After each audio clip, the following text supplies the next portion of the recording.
of a shattered bone, enduring the surgery, and watching your body heal perfectly on schedule. You're ready for the final step. And then, a bizarre biological betrayal completely derails the process. This image shows the aftermath of the initial hardware phase. You can clearly see the surgical pins protruding from the foot. Underneath, the bones themselves had healed flawlessly, right on schedule. The target timeline was set. The next step, reconstructive surgery and fusion, was planned for late October or early November of 2025. From a purely orthopedic standpoint, the bone department did its job. The foundation was solid, which only makes the failure that followed more of a setback. While the bones were busy mending together, the body's skin department catastrophically dropped the ball. A severe medical complication emerged. A large area of tissue directly over the surgical site simply died, a condition medically known as eschar.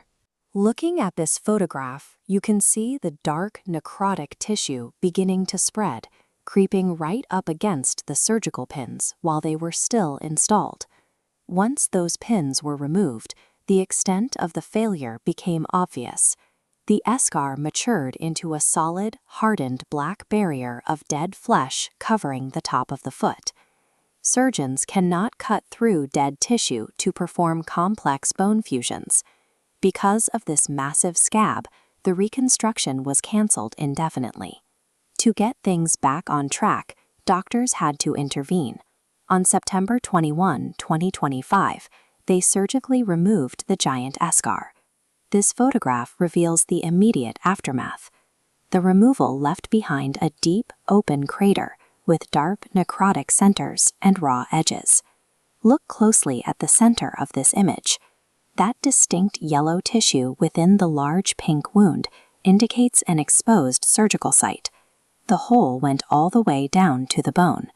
In medicine, there is a strict rule regarding exposed bone. Surgeons cannot close a wound or perform reconstructive work over it due to the extreme risk of deep infection. The area must fully heal and close up first. The foot was trapped in a biological stalemate.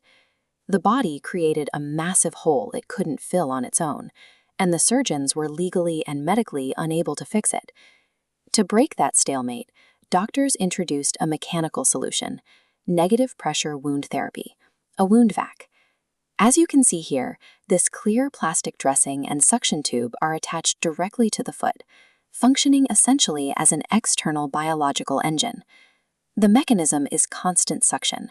It continuously pulls the wound edges inward while drawing out fluid. Microscopically, this pulls oxygenated blood into the tissue, forcing the body to build new granulation tissue, filling the crater from the bottom up. Think of the wound vac as an outside contractor, brought in to force the manual labor that the body's skin department refused to handle. The mechanical intervention worked.